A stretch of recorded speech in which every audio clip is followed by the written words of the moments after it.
ಗಂ ಗಣಪತಾಯೇ ನಮಃ. ಶ್ರೀ ಗುರುದೇವರುದ್ರಾಯ ನಮಃ. ಎಲ್ರಿಗೂ ನಮಸ್ಕಾರ ಸ್ನೇಹಿತರೆ, ನಾನು ನಿಮ್ಮ ಪ್ರಕಾಶ್. ಸ್ನೇಹಿತರೆ, ಇಂದು ನಾನು ನಿಮಗೆ ಹುಣ್ಣಿಮೆ ಇರೋದ್ರಿಂದ ನೀವು ಇಷ್ಟಪಟ್ಟವ್ರನ್ನ ವಶೀಕರಣ ಮಾಡ್ಕೊಳ್ಳೋದು ಹೇಗೆ ತಿಳಿಸ್ಕೊಡ್ತೀನಿ. ಇವಾಗ ನಾನು ಕೊಡುವ ಮಂತ್ರವನ್ನು ಕೇವಲ 11 ಬಾರಿ ಪಠನೆ ಮಾಡಿದರೆ ಸಾಕು, ಅವರೇ ನಿಮ್ಮನ್ನು ಹುಡುಕಿಕೊಂಡು ಬರ್ತಾರೆ.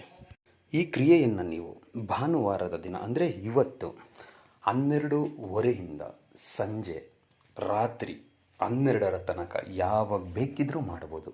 ಈ ಕ್ರಿಯೆಯನ್ನು ಮಾಡೋದಕ್ಕೆ ನಿಮಗೆ ಕೇವಲ ಅವರ ಫೋಟೋ ಹೊಂದಿದ್ದರೆ ಸಾಕು.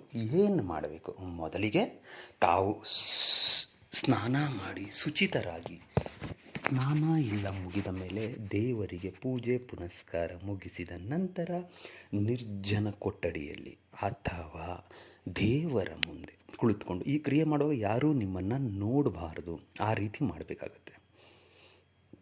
ಸೊ ಯಾರು ನೋಡದೇ ಇರುವ ರೀತಿ ದೇವರ ಕೋಣೆಯಲ್ಲಿ ಕುಳಿತುಕೊಂಡು ಅವರ ಫೋಟೋವನ್ನು ನಿಮ್ಮ ಮುಂದೆ ಇಟ್ಕೊಳ್ತಾ, ಫೋಟೋವನ್ನೇ ದಿಟ್ಟಿಸಿ ನೋಡ್ತಾ, ಇವಾಗ ನಾನು ಕೊಡುವ ಮಂತ್ರವನ್ನು 108 ಸಾರಿ ಪಠನೆ ಮಾಡಬೇಕು. ಪಠನೆ ಮಾಡಿ ಮುಗಿದ ಮೇಲೆ ಆ ಫೋಟೋವನ್ನು ನಿಮ್ಮ ವ್ಯಾಲೆಟಲ್ಲಿ ಇಟ್ಕೋಬೇಕು, ಅಥವಾ ಪರ್ಸ್ನಲ್ಲಿ, ನಿಮ್ಮ ಬ್ಯಾಗಲ್ಲೂ, ಯಾವುದ್ರಲ್ಲಾದರೂ ಸರಿ ನಿಮ್ಮ ಹತ್ರ ಸೇಫಾಗಿ ಇಟ್ಕೋಬೇಕು. ಇಟ್ಕೊಂಡು ಅವರ ಮುಂದೆ ಯಾವಾಗ ನೀವು ಹೋಗ್ತೀರೋ ಆವಾಗ ಮನಸ್ಸಿನಲ್ಲೇ ಈ ಮಂತ್ರವನ್ನು 11 ಸಾರಿ ಹೇಳಿಕೊಂಡ್ರೆ ಸಾಕು. ನೀವು ಯಾರಿಗೋಸ್ಕರ ಈ ಕ್ರಿಯೆ ಮಾಡ್ತಾ ಇರ್ತೀರೋ ಅವರು ನಿಮ್ಮನ್ನು ಹುಡುಕಿಕೊಂಡು ಅವರಾಗಿ ಅವರೇ ನಿಮ್ಮ ಹತ್ತಿರ ಬರ್ತಾರೆ. ಅದಕ್ಕೆ ಮಂತ್ರ ಯಾವುದು ಅಂತ ಹೇಳಿದರೆ, ಓಂ ಕುರುಂ ಕಾಮಾಕ್ಷಿಯೇ ನಮಃ, ಓಂ ಕುರುಂ ಯಕ್ಷ ಕಾಮಾಯೇ ನಮಃ, ಮನಃಮುಖಿ ವಶಂ ಫಟ್ ಸ್ವಾಹ. ಮಂತ್ರ ಇನ್ನೊಮ್ಮೆ ಹೇಳ್ತೀನಿ ನೋಡಿ ಸ್ನೇಹಿತರೆ.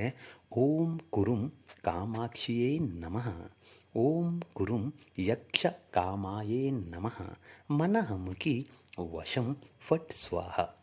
ಮುಖಿ ಅನ್ನೋ ಜಾಗದಲ್ಲಿ ನಿಮಗೆ ಬೇಕಾಗಿರುವವರ ಹೆಸರನ್ನು ಸೇರಿಸಿಕೊಳ್ತಾ ಈ ಕ್ರಿಯೆಯನ್ನು ಮಾಡಬೇಕಾಗುತ್ತೆ. ಇಲ್ಲಿ ತನಕ ಏನಾದರೂ ನೀವು ನನ್ನ ಚಾನಲನ್ನು ಸಬ್ಸ್ಕ್ರೈಬ್ ಮಾಡಿಲ್ಲ ಅಂದರೆ ಸಬ್ಸ್ಕ್ರೈಬ್ ಮಾಡಿ, ಲೈಕ್ ಮಾಡಿ, ಶೇರ್ ಮಾಡಿ, ಹಾಗೆ ಬೆಲ್ ಐಕಾನ್ ಬಟನ್ ಪ್ರೆಸ್ ಮಾಡೋದನ್ನ ಮರಿಬೇಡಿ. ಏಕೆ ಅಂದರೆ ಮುಂದೆ ನಾನು ಏನು ವೀಡಿಯೋಸ್ ಬಿಡ್ತೀನೋ ಅದು ಎಲ್ಲರಿಗಿಂತ ಮುಂಚೆ ನಿಮಗೆ ಬಂದು ಸೇರುತ್ತೆ. ಈ ಕ್ರಿಯೆಯನ್ನು ಮಾಡಿ ಎಲ್ಲರಿಗೂ ಒಳ್ಳೆಯದಾಗುತ್ತೆ.